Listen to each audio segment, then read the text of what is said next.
अंजनी राय, आप देख रहे हैं यस न्यूज।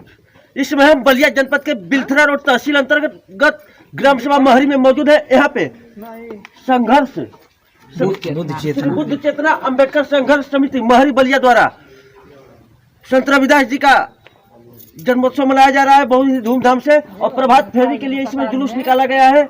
आइए हम यहाँ के गांव के ग्राम प्रधान प्रतिनिधि राहुल रंजन जी हमारे साथ मौजूद हैं, उनसे हम बात करते हैं श्री संत रविदास जी के व्यक्तित्व पर। बताइए, आप सबसे पहले रविदास जी के जयंती आप लोग मना रहे हैं, इस पे आप अपने ग्राम सभा के साथ साथ क्षेत्र, जनपद और देशवासियों को क्या कहना चाहेंगे? सबसे पहले आपको मीडिया कर्मी महोदय अंजनी जी को बहुत बहुत धन्यवाद मैं देता हूं। और ये बहुत विगत वर्षों से मेरे यहाँ ये संत श्रीमद रविदास जी की जयंती बड़े धूमधाम से मनाई जाती है, और ये 645वां जन्म दिन दिवस के रूप में मनाया जाता है और मनाया जा रहा है। और इसमें हमारे गांव के बड़े बुजुर्ग, बच्चे, महिलाएं बड़े उल्लास के साथ इसमें सम्मिलित होते हैं, और सारे लोगों का तन मन धन सारे चीज़ों से अर्पित होकर बच्चों का सहयोग होता है। इसमें बड़े बुजुर्ग, पिता तुल्य, चाचा, भाई, माताएं, बहनों सारे लोगों का योगदान होता है जी। इसके लिए मैं ग्रामवासियों को तहे दिल से बच्चों के सहयोग के लिए, गांव के सहयोग के लिए, उत्थान के लिए मैं बहुत बहुत बधाई देता हूं। और रविदास जी के व्यक्तित्व के बारे में ये 645वां जन्म दिवस है इनका। बाबा ये एक आंदोलनकारी, जाति धर्म को ख़त्म करने वाले, और इनका एक अग्रणी भूमिका रही है। ये भी कास्टिज्म की लड़ाई लड़े हैं, और इनकी एक अग्रणी भूमिका रही है जिसको कास्टिज्म को ख़त्म करने के लिए तरह तरह का आंदोलन इन्होंने किया अपने विचारों के माध्यम से। एक इनकी जो किताब लिखी गई थी वो क्या कहते हैं, साहिब ग्रंथ गुरु साहिब के नाम से, जिसमें जाति का उन्मूलन किया गया है, ख़त्म किया गया है उसको, उसके लिए।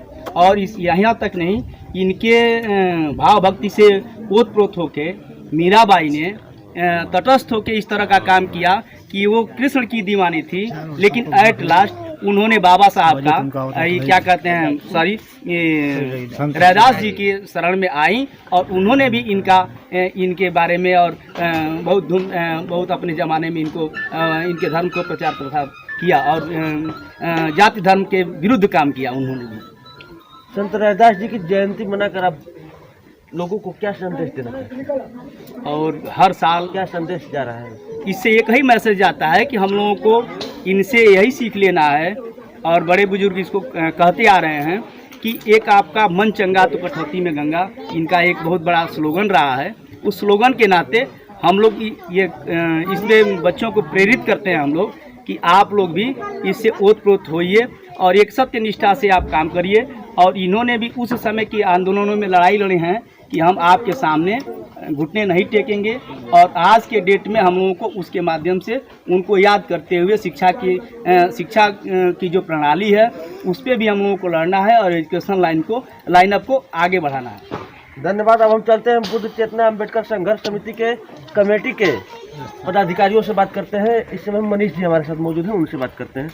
ये बताइए कि आप लोग कब से उनकी जयंती ग्राम सभा महरी में मना रहे हैं? नमस्कार। सबसे पहले आपको बहुत बहुत धन्यवाद कि आप हमारी बात मीडिया कर्मी समाज में उठाने का काम कर रहे हैं। इसके लिए आपको तहे दिल से हार्दिक स्वागत है, अभिनंदन वंदन है पूरे कमेटी की तरफ से।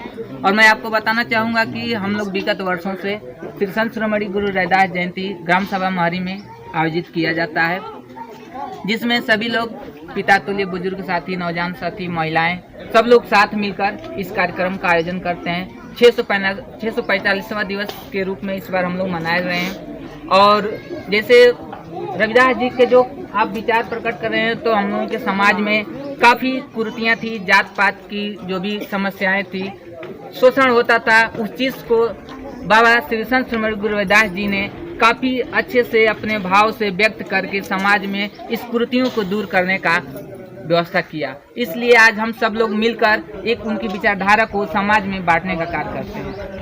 ये बताइए, आप लोग प्रभात फेरी उनका मूर्ति डोली में रख के प्रभात फेरी लगाते हैं, पूरे गांव का भ्रमण करते हैं। लगभग कितने गांव का आप लोग भ्रमण करते हैं? लगभग हम लोग यहाँ से 3-4 गाँव का भ्रमण कर लेते हैं। सुबह से हम लोग 9-10 बजे के आसपास निकलते हैं और हम लोगों का ये उद्देश्य होता है, प्रेरणा होता है कि सबके घर दरवाजे पे जाएं और बाबा साहब रविदास जी के विचार को प्रकट करें, उनको बताएं कि हमारे समाज में इन्होंने क्या किया, कैसे किया और हमारे समाज के लिए कितना इन्होंने लड़ाई ली।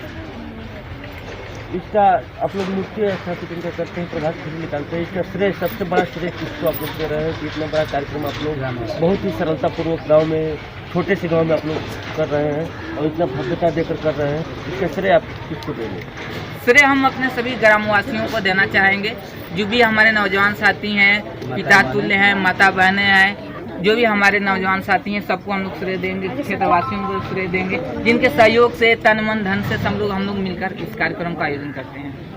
रविदास जयंती के अवसर पर अपने ग्राम के लोगों को, सहयोग करने वाले लोगों को क्या कहना चाहते हैं? मैं अपने पूरे कमेटी की तरफ से आभार प्रकट करेंगे कि हर वर्ष इसी तरह आप सबका सहयोग मिलता रहे, ताकि श्री संत श्रीमद गुरु रविदास जयंती का आयोजन होता रहे और समाज में इनकी विचारधाराओं को हम लोग प्रकट करते रहें। धन्यवाद। हम चलते हैं, कमेटी के एक और पदाधिकारी हैं, उनसे हम बात करते हैं। अपना परिचय बताइए। बालकेश्वर, सबसे पहले आपके न्यूज़ चैनल के माध्यम से पूरे ग्रामवासी तथा प्रदेशवासी, यहाँ तक कि पूरे देशवासियों के लिए हमारे तरफ से जय भीम, नमो बुद्धाय, जय मूल निवासी।